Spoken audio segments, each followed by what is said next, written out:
Découvrons d'abord le terrain et les différentes parties qui le composent. L'aire de jeu est un rectangle de 40 sur 20 mètres, comprenant une surface de jeu et 2 surfaces de but. Les grands côtés sont appelés lignes de touche, les petits, lignes de but. Le but est placé au milieu de chaque ligne de but.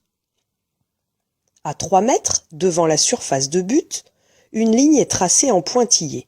Il s'agit de la ligne de jet franc.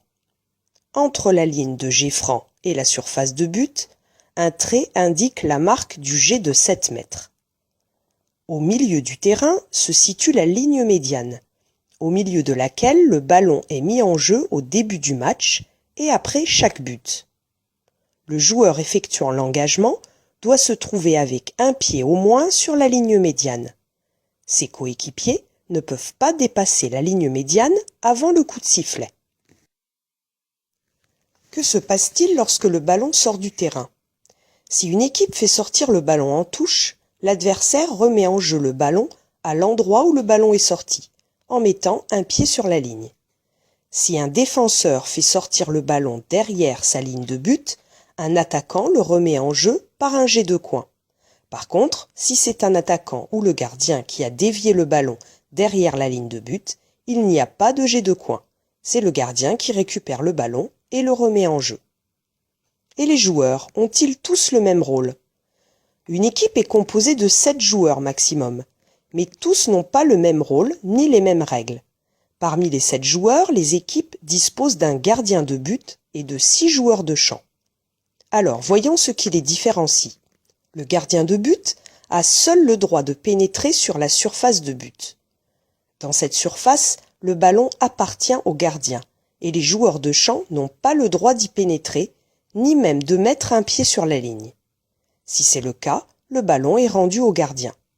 Par contre, un joueur de champ peut tirer en suspension en sautant avant la ligne par-dessus la surface du but, s'il tire avant de retomber. Un joueur de champ n'a pas non plus le droit de passer le ballon à son gardien si ce dernier se trouve dans sa surface de but. Le gardien de but peut quitter et revenir dans sa surface de but librement, à condition qu'il n'ait pas le ballon. S'il se trouve en dehors, son coéquipier peut lui passer le ballon, mais il ne pourra donc pas revenir dans sa surface avec le ballon. Le gardien peut arrêter le ballon avec n'importe quelle partie du corps, alors qu'un joueur de champ n'a pas le droit de jouer le ballon avec les parties du corps se situant en dessous de son genou, sauf lorsque le ballon a été lancé par un adversaire.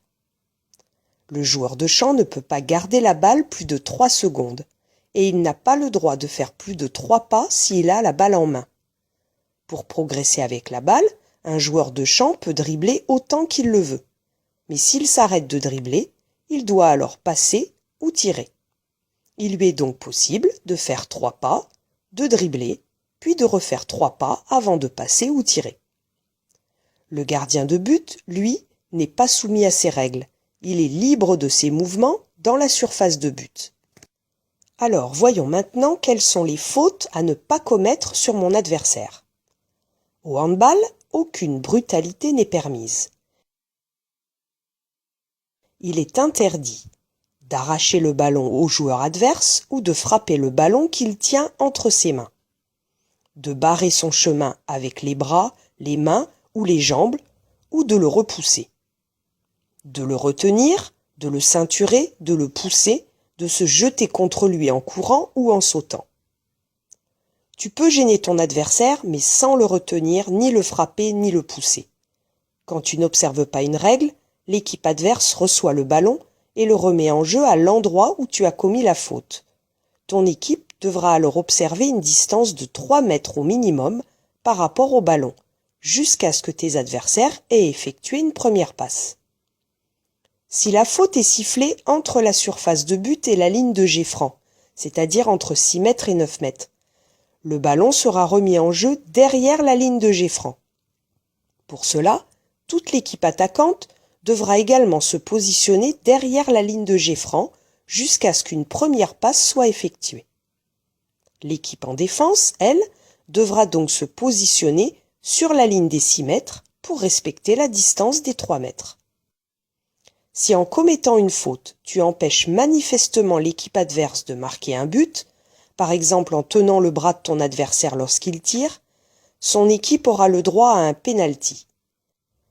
Un joueur de l'équipe adverse viendra alors se placer sur la marque du jet de 7 mètres et devra tirer au but après le coup de sifflet de l'arbitre. Aucun joueur, ni les attaquants ni les défenseurs, n'auront le droit de rentrer dans la zone des 9 mètres avant que le joueur n'ait tiré. Alors, comporte-toi toujours en joueur fair-play et agréable, que ce soit avec tes adversaires, tes partenaires ou l'arbitre, et ne mets jamais en danger ton adversaire.